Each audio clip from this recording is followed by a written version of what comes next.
안녕하세요. 실용글쓰기 강의하는 오선희입니다. 오늘은 NCS 주요 개념을 정리해 드릴게요.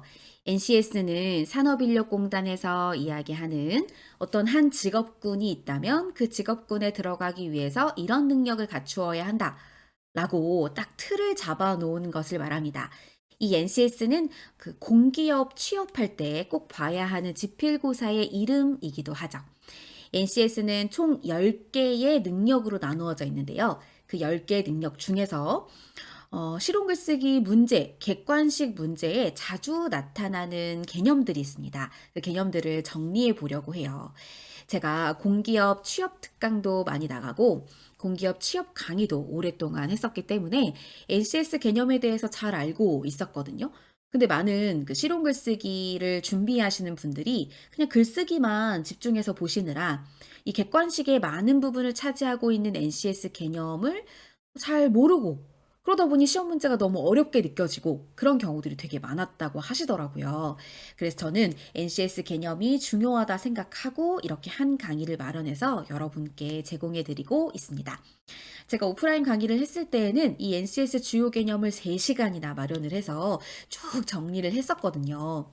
왜냐하면 아는 만큼 시간을 절약할 수 있는데 이 NCS 개념이 객관식 문제에도 나오고 가끔 주관식에도 나오거든요. 근데 물론 위에 글을 읽어보고 힌트가 될 만한 것들을 찾으면 답을 추려낼 수는 있지만 그래도 뭔가 시간을 절약하면서 확실한 그 마음의 확신을 가지고 시험 문제를 풀 수 있으려면 지금 좀 정리를 해두는 게 좋을 것 같다는 생각이 들었거든요. 그래서 NCS 주요 개념에 대해서 오늘 1시간 동안 좀 간단하게 정리를 해보도록 하겠습니다. 자, 의사소통 능력이라고 해서 이 중요한 능력 중에 하나인데요. 문서 이해의 구체적인 절차가 문제에 나올 수 있어요. 문서를 이해할 때는 먼저 이 문서의 목적을 잘 살펴보셔야 돼요. 정보를 전달하는 것인지 설득하는 것인지. 그런 다음 그 문서가 나오게 된 배경과 주제를 파악하는 것이죠.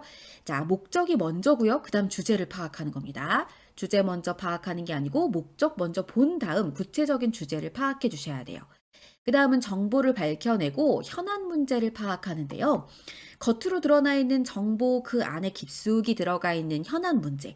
그러니까 뭔가 이 사회가 갖고 있는 본질적인 문제들, 이런 게 현안 문제로 제시될 수가 있어요. 예를 들어서 음주운전 문제가 지금 심각한 문제로 대두되고 있다라고 되어 있으면 표면적으로 드러난 문제가 그거겠죠? 근데 그 안에 내부적으로는 숨겨져 있는 현안 문제가 뭘까요? 이렇게 음주운전을 하는 것이 다른 사람에게 큰 피해를 줄 수 있다라는 경각심 자체가 없는 네. 그런 의식적인 차원의 문제 아닐까요? 그래서 대부분 현안 문제는 이런 의식적인 차원으로 들어가게 됩니다. 이런 의식적인 차원을 짚어주는 게 필요하고요. 그런 다음 행동에 대해 분석을 하고 그 행동을 결정하게 돼요. 그래서 여기서 중요한 포인트가 하나 나오죠. 문서를 이해한다는 건 단순히 글자를 읽을 수 있으면 문서 이해가 아니고 그 문서 안에 나타나 있는 내용을 바탕으로 내가 행동할 수 있어야 하는 거예요. 거기까지 가야 문서를 제대로 이해했다라고 말을 합니다. 그런 다음 제대로 이해했다면 쓸 줄도 알아야 된다라는 것으로 마무리가 돼요. 잘 이해했으면 그걸 내가 잘 정리해서 하나하나 파일로 정리를 해두고 그럼 나중에 내 후배가 관련된 일에 대해서 뭐 질문을 했을 때 내가 이런 거 조사했던 적이 있었어. 이렇게 한번 해봐. 이렇게 조언을 할 수도 있는 그런 내용이 가능해지죠. 자, 그리고 문제 해결 능력이라는 것이 있는데요. 요게 문제에 나왔었어요.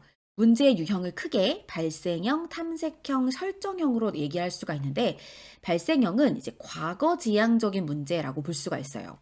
눈앞에 이미 문제가 발생이 되었고 그 발생한 문제를 해결하려면 다시 원상복구를 해야 돼요. 그래서 원상복귀가 필요한 문제, 이게 발생형 문제입니다.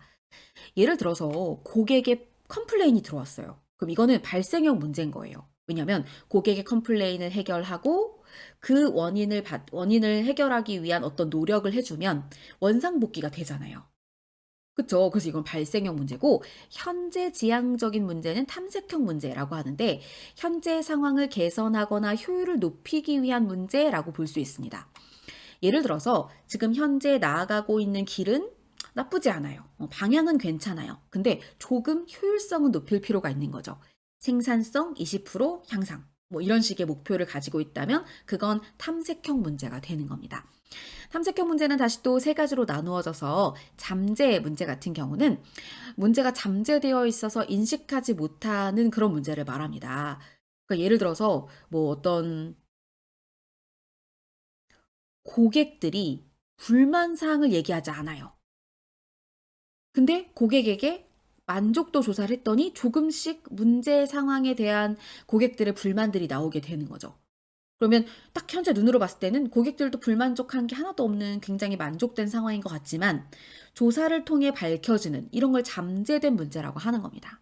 그리고 예측 문제라고 하는 건 뭐냐면 삐그덕삐그덕거리는 기계의 소리가 난다. 그러면 이게 이 기계가 곧 있으면 고장 날 것 같은데 예측이 가능하죠. 어떤 징후가 보이는 부분들 이런 것들을 해결하면 그것도 역시 효율성을 높일 수 있는 것이 되기 때문에 탐색형 문제라고 하는 거예요. 또 발견 문제 같은 경우는 우리가 지금 회사가 가는 방향은 괜찮아요. 잘 가고 있는데 조금 더 효율을 높이기 위해서 혹시 다른 경쟁 회사는 어떻게 하고 있지? 다른 회사나 혹은 우리보다 더 발전된 회사의 것을 벤치마킹 해보는 거죠. 그렇게 조사하는 것이 발견 문제라고 말할 수가 있어요. 근데 이 밑에 나오는 잠재, 예측, 발견 요 세 개를 구별하는 건 사실 되게 애매해서 잘 안 나오고요. 발생, 탐색, 설정 이 세 가지를 나누는 문제는 나옵니다. 나왔었고요. 네. 설정형은 미래지향적인 문제인데요. 목표지향적, 창조적 문제라고 이야기를 할 수가 있어요. 무슨 말이냐면 미래 상황에 대해서 앞으로 어떻게 할 것인가에 대한 문제라고 볼 수가 있어요. 지금 우리가 우리 회사가 쭉 진행해 왔던 사업의 방향과 완전 다른 사업의 방향을 제시할 때 그럴 때를 설정형 문제라고 이야기합니다. 주로 CEO들이 요즘은 이러이러한 게 좀 주목받는 것 같아. 우리 이렇게 한번 해보자. 하고 새로운 사업의 방향을 얘기했다. 그럼 그건 설정형 문제가 되는 것이죠. 자, 그다음 문제 해결 능력 중에 창의적 사고가 굉장히 중요한데요. 창의적으로 사고하기 위해서 자유현상법, 강제현상법, 비교발상법 같은 것들을 쓸 수 있는데요. 자유현상법은 잘 알고 계시겠지만 브레인스토밍을 통해 생각을 막지 않고 계속 가지치기를 해 나가는 거예요. 가지를 막 만들어 나가요. 그게 자유연상법이고요. 강제연상법은 아무거나 생각해봐. 그러면 더 생각 안 나는 거 아시죠? 그래서 뭐를 생각해봐 하고 몇 개의 명칭을 주는 거예요. 그럼 그것이 체크리스트가 됩니다. 자, 이거 했나? 체크하고. 이 부분 어떻게 해야 되지? 이거 대답하고. 이런 식으로 하는 게 강제연상법이고요. 비교발상법은 NM법과 시네틱스라는 두 가지의 방법이 있는데 이 두 가지의 방법은 두 대상을 가져다가 비교하는 거예요.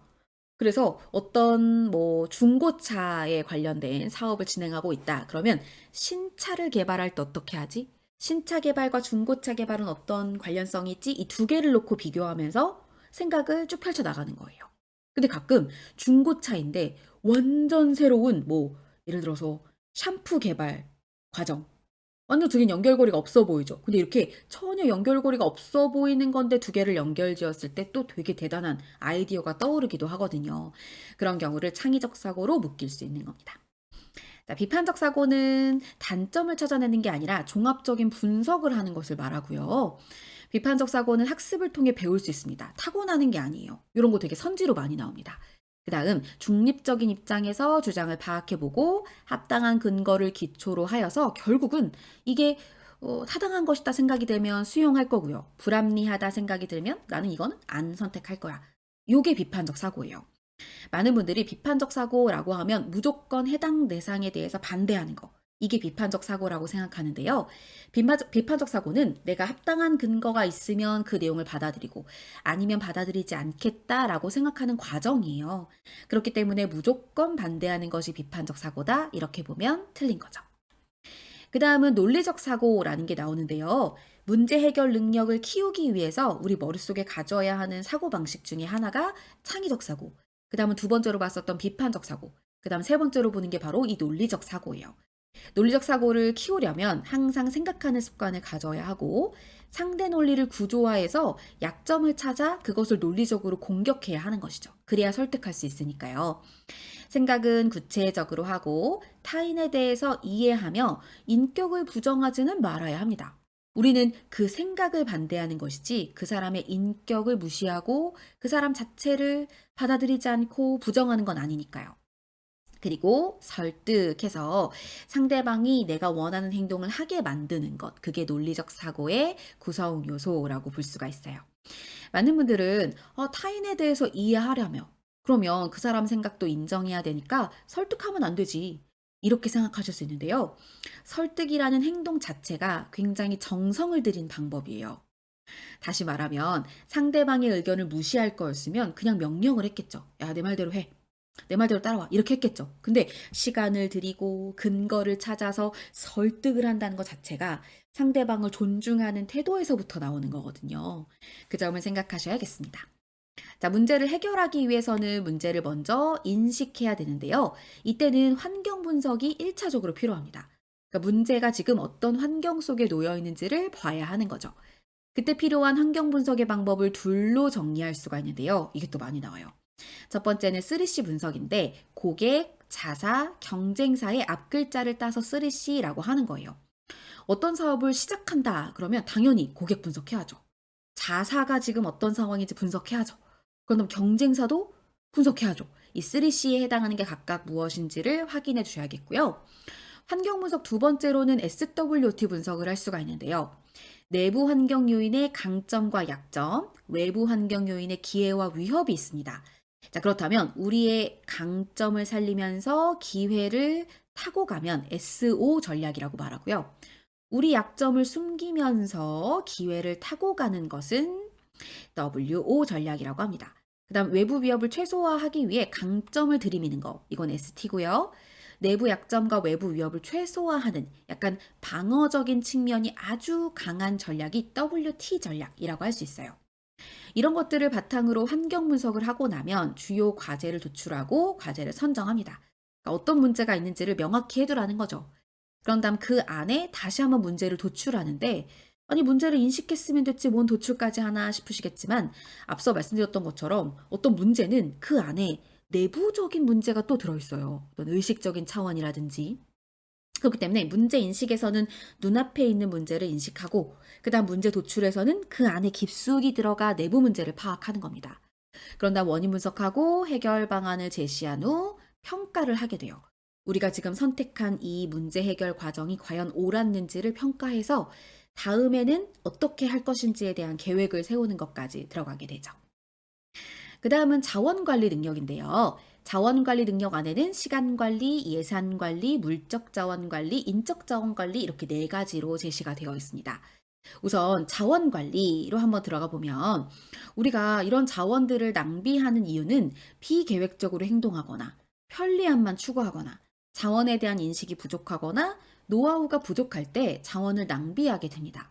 그래서 어떤 편리함만을 추구하기 위해 종이컵을 자꾸 사용해서 그 종이컵이라는 자원을 낭비하게 되는 이런 경우도 생길 수 있고 또 비계획적으로 행동하다 보면 시간을 낭비해서 시간 자원을 낭비할 수도 있고요. 이런 경우들을 얘기하는 거죠. 자원 관리는 어떤 자원이 얼마나 필요한지를 우선 확인한 다음, 그 다음 이용 가능한 자원을 수집하고 자원 활용 계획을 세운 다음 그것에 따라 수행합니다. 자원 관리의 과정이 왜 중요하냐 하면 대부분 계획은 언제 하죠? 제일 처음에 하잖아요.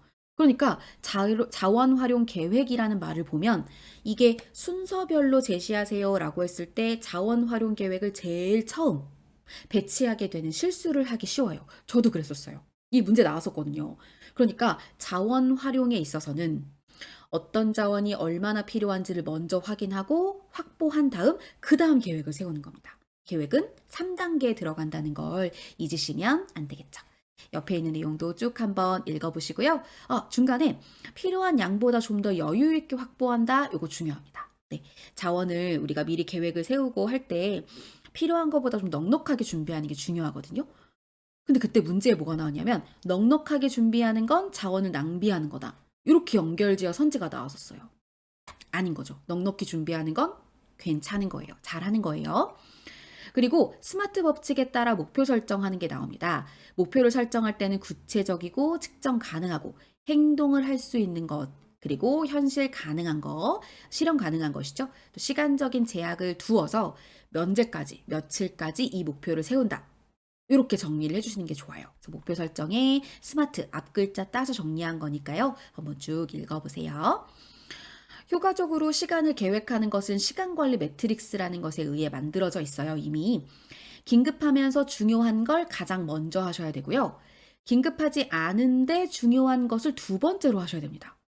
왜 많은 분들이 그래도 긴급한 거 먼저 해야 되지 않나요? 그래서 중요하지 않지만 긴급한 거, 요 칸에 있는 걸 두 번째로 해야 되지 않나요?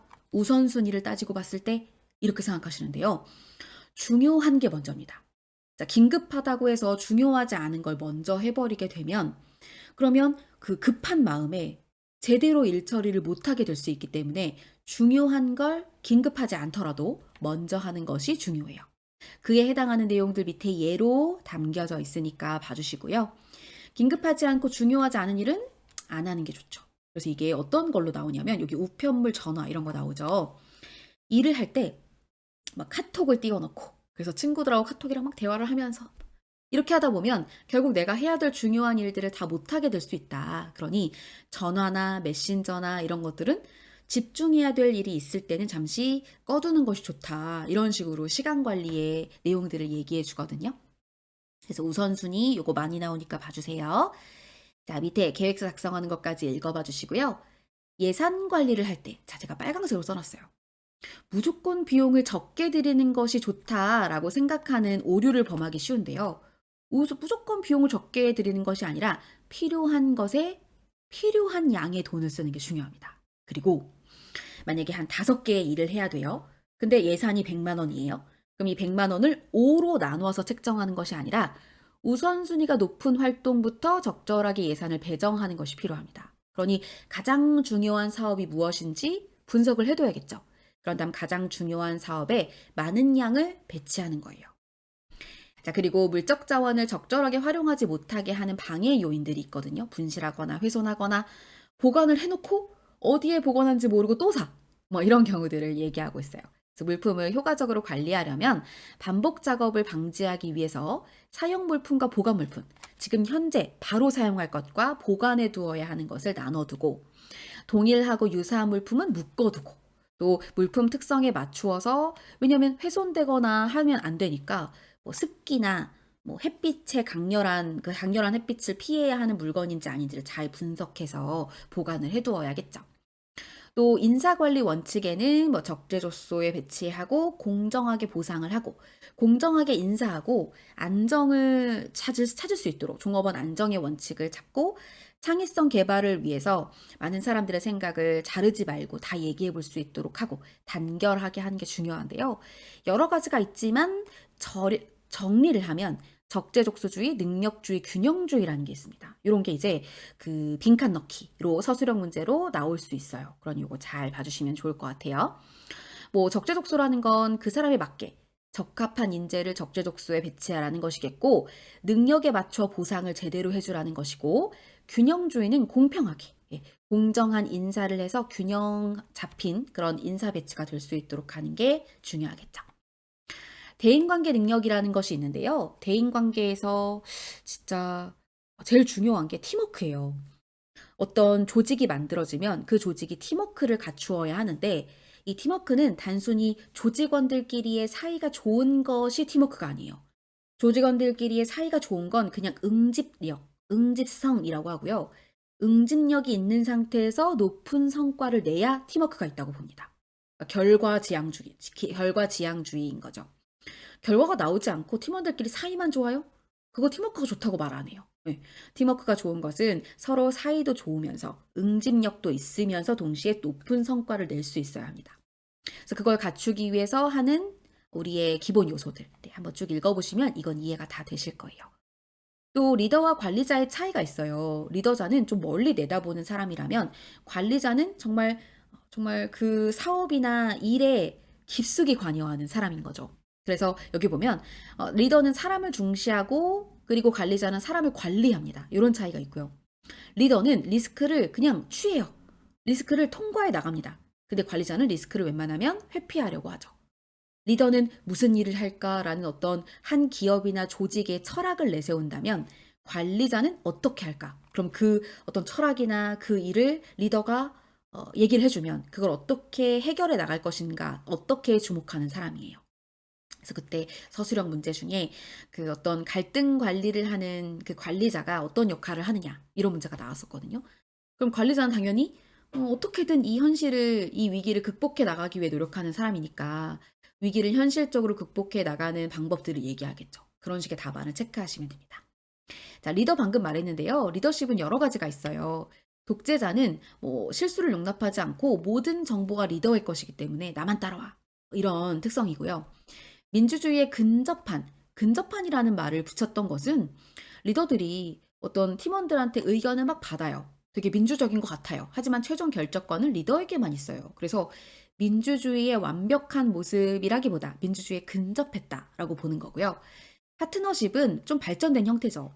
모든 조직 구성원들이 다 이 일에 참여해서 책임도 공유하는 거예요. 그리고 변혁적 리더 유형은 카리스마를 보이는 리더가 어떤 막 동기부여를 한다고 할까요? 막 되게 멋진 명언들을 막 얘기하면서 팀원들을 막 이끌어 나가는 이런 모습을 보여줍니다. 그 어떻게 보면 독재자는 이거 안 되는 거 아니에요? 이건 잘못된 유형 아니에요? 이렇게 질문하실 수 있는데 완전 방만한 상태의 조직들이 있어요. 막 맨날 회사에 도착해 하면 막 핸드폰 하고 있고 게임하고 있고 막 일은 하나도 안 하고 막 그런 조직은 어떻게 보면 독재자가 필요합니다. 그러니까 이거는 상황에 따라 선택되어야 하는 리더십인 거지 어느 하나는 나쁘고 어떤 건 좋고 이렇게 평가하시면 안 돼요. 상황에 따라서 선택되어야 돼요. 뭐 예를 들어 파트너십 같은 경우도 소규모 조직에 맞는 리더십이겠죠. 또 소규모 조직인데 그 구성원들이 다 어느 정도의 실력이 올라온 상태일 때 파트너십 유형의 리더십이 필요한 거예요. 막 정말 이제 신입사원들로만 막 구성되어 있는 배워야 하는 직원들이 잔뜩인 그런 조직에서 파트너십은 안 되죠. 왜냐면 잘못된 선택을 할 수 있잖아요, 그들이. 왜냐면 파트너십은 결과까지 다 공유하고 책임도 나누는 그런 조직의 형태이기 때문에, 그런 리더십이기 때문에 항상 어느 정도 소규모 조직이면서 어느 정도 실력이 올라온 상태일 때 가능합니다. 되셨죠? 자, 갈등 해결을 하기 위해서는 충분히 사전 준비를 하고 긍정적으로 접근을 해야 돼요. 왜냐하면 어쨌든 갈등 해결을 통해 조직이 잘 살아야 되니까요. 그죠? 그래서 서로 윈윈에 기초한 기준에 동의하고 몇 가지 해결책을 제시한 다음 최종 해결책을 실행하는 데 동의해야 합니다. 갈등 해결 과정은 이렇고요. 갈등 해결 방법이 문제에 많이 나옵니다. 근데 이 갈등 해결 방법은 뭐 여러 가지 명칭이 있는데 어차피 이건 문제에 나올 거예요. 문제 이렇게 제시문으로 나올 거예요. 그것을 어떻게 이해하는지만 지금 여기서 확인해 볼게요. 여기 제가 영어로 써놓은 부분에 집중해서 볼 텐데 회피형은 나도 지고 너도 지는 그런 방법이에요. 그러니까 이건 옳은 방법이 아닌 거죠. 갈등을 해결해야 될 상황을 회피하는 겁니다. 아, 나 싫어, 싫어. 그냥 아예 쟤랑 말도 섞기 싫어. 이게 회피예요. 이건 둘 다 지는 방법이에요. 경쟁은 뭐냐면 나는 이기고 너는 지는 게임이에요. 이거는 그래서 내 말만 들어.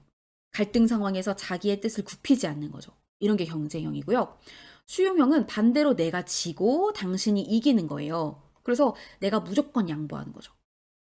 그렇죠? 이런 무조건 양보하면 사실 되게 이건 안 좋은 거 아니냐 이렇게 안 좋은 거 아니야 이렇게 생각할 수 있는데 그 뒤에 나오는 더 큰 계획을 가지고 있다면 지금은 한 발 물러서는 그런 방법도 오를 수 있어요. 그러니까 만약에 지금은 양보를 하고 그 다음에 더 중요한 어떤 일이 생겼을 때 그때 내가 양보한 거 기억하지? 이번엔 네가 좀 양보해줘. 이런 말을 할 수가 있잖아요. 그래서 이것도 역시 상황에 따라서 필요한 방법들이에요. 회피형은 아예 안 되고요.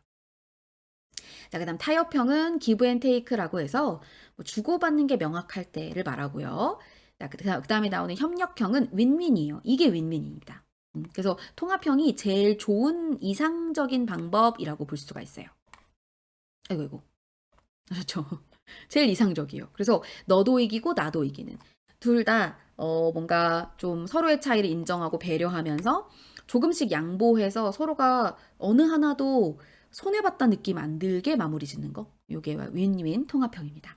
요 갈등 해결 방법이랑 밑에 나오는 협상의 방법이 되게 유사합니다. 여기도 보시죠. 윈윈. 협력 전략으로 협상하는 것이 갈등 해결 중에 통합형이고요. 그 다음에 유화 전략, 양보 전략은 루즈 윈이죠. 그래서 요게 앞에서 얘기했던 수용 전략. 나는 지고 너는 이기는. 네 말을 다 들어주는 거죠. 그리고 회피 전략은 무행동이라고 해서 루즈. 그러니까 아예 그냥 아무것도 안 하는 거니까 회피형. 그러니까 명칭만 달라졌을 뿐이고 갈등 해결과 협상이라는 상황만 달라졌을 뿐이지 해결하는 그 논리적 방식은 똑같아요. 강압 전략은 윈 루즈죠. 그래서 여기 나오는 경쟁형이랑 똑같은 얘기를 하고 있는 거예요. 그래서 갈등 해결은 안 나왔었고요. 요 밑에 협상 전략이 나왔었거든요. 그래서 쭉 내용을 보고 그다음 요거 설명을 간단하게 한 다음 이 중에서 뭐게 이렇게 물었어요. 여기도 역시 갈등 해결처럼 요 협력 전략이 굉장히 이상적인 방법, 이상적인 협상의 방법이라고 볼 수가 있는데요. 이런 이상적인 협상의 방법을 하나 알아두시고 제가 봤을 때 이 협상 전략은 나왔으니까 앞에 있는 요거랑 연결지어서 갈등 해결 방법이 한번 나오게 되지 않았을까. 이제 슬쩍 나올 때가 되지 않았을까 싶은 생각이 들어요.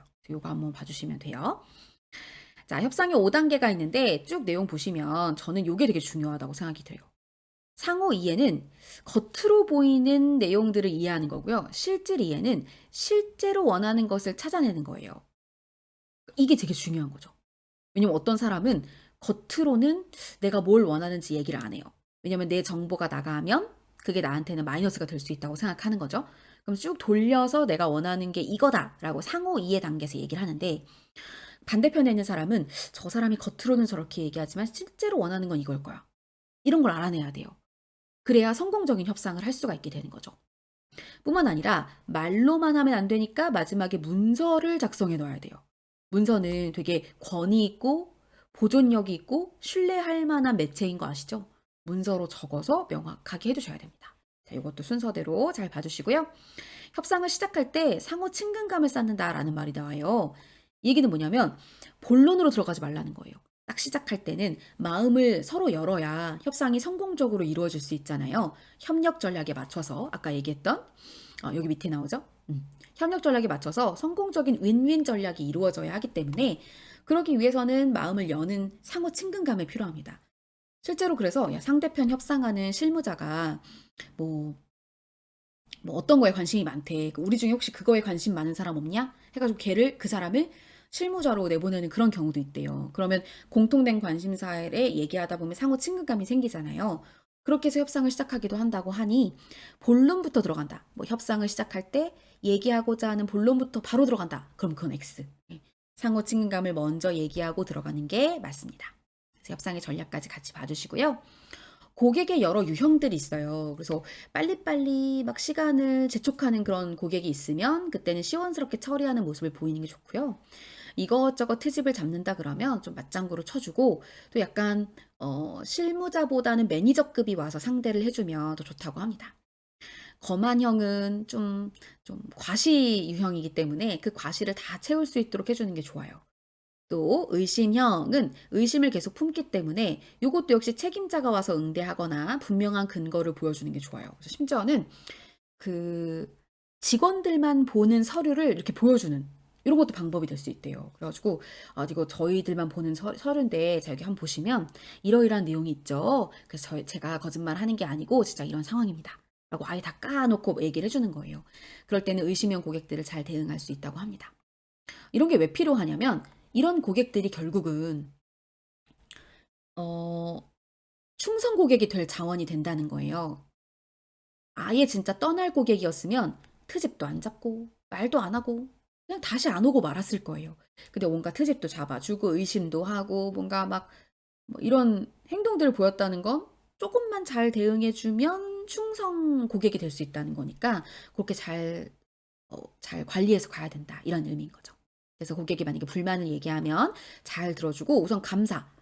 그런 일이 있었는지 말해주셔서 너무 감사하다. 이런 걸 꼭 밝혀줘야 되고요.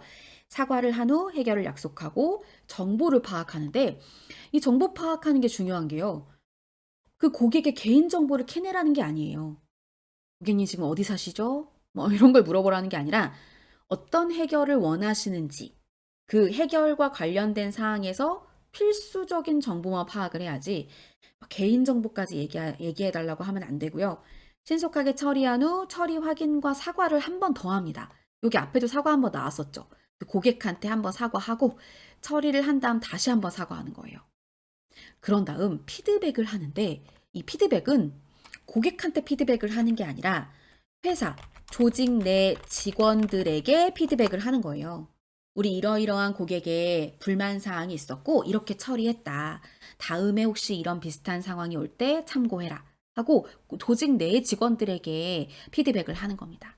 그 사항을 봐주시고요. 이것도 그래서 문제 나왔었고 실제로 실용 글쓰기의 그 대표 문제, 그 샘플 문제를 그 실용 글쓰기 홈페이지에 게시가 되어 있죠. 거기에 이게 나왔었어요. 여기 손님들 유형이랑. 자, 그다음 직업윤리라고 하는 부분이 또 NCS 개념에 나와요. 비윤리적인 행위의 원인들, 몰라서, 관심이 없어서, 알고 있는데 절제하지 못해서.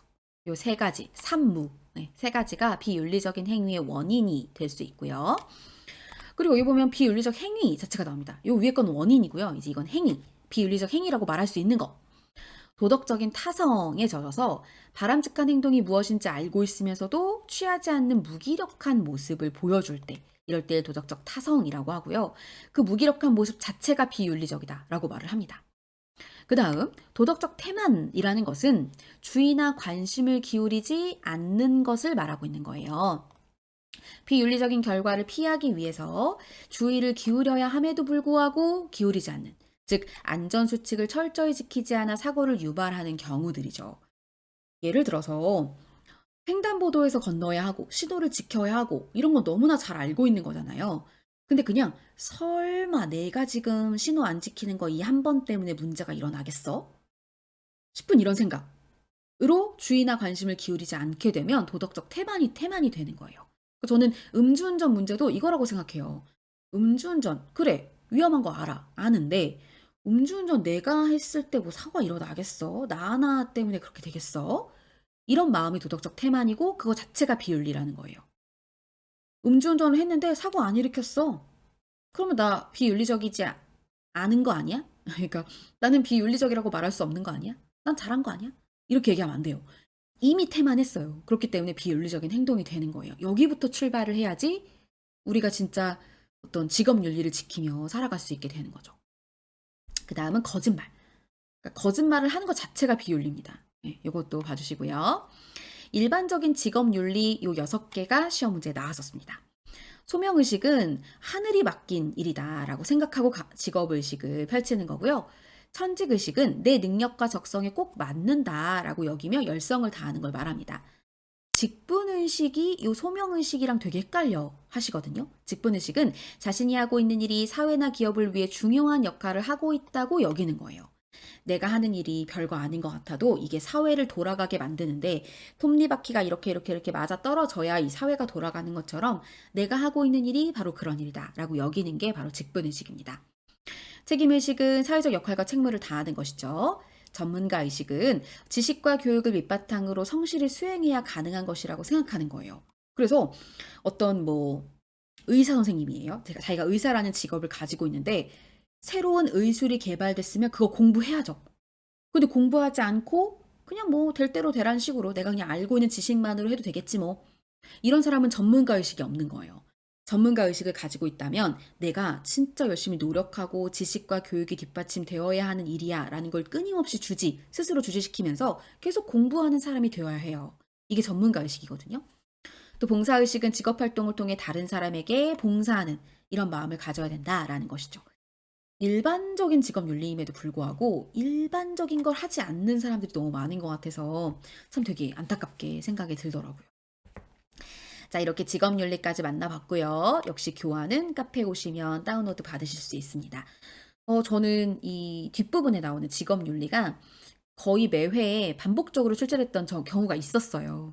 그러다 지금은 약간 안 나오고 있는데 옛날에 나왔던 그런 것들이 이제 문제 은행식으로 또 한 번 출제될 수 있기 때문에 저는 한번 나왔던 거 중심으로 지금 NCS 개념을 정리했으니까 이 내용들 중심으로 나올 걸 예상하시고 한번 쭉 읽어보시면서 정리하셨으면 좋겠어요. 제가 시간 관계상 자세하게 다 읽진 않았어요. 읽어보시고 이해 안 되는 부분은 꼭 댓글로 혹은 카페에서 Q&A 게시판 이용하셔서 질문 남겨주시면 꼼꼼히 설명드리도록 하겠습니다. 오늘도 역시 구독, 좋아요 눌러주시고요. 다음 시간에 또 우리 더 알찬 내용으로 만나도록 해요. 수고 많으셨습니다.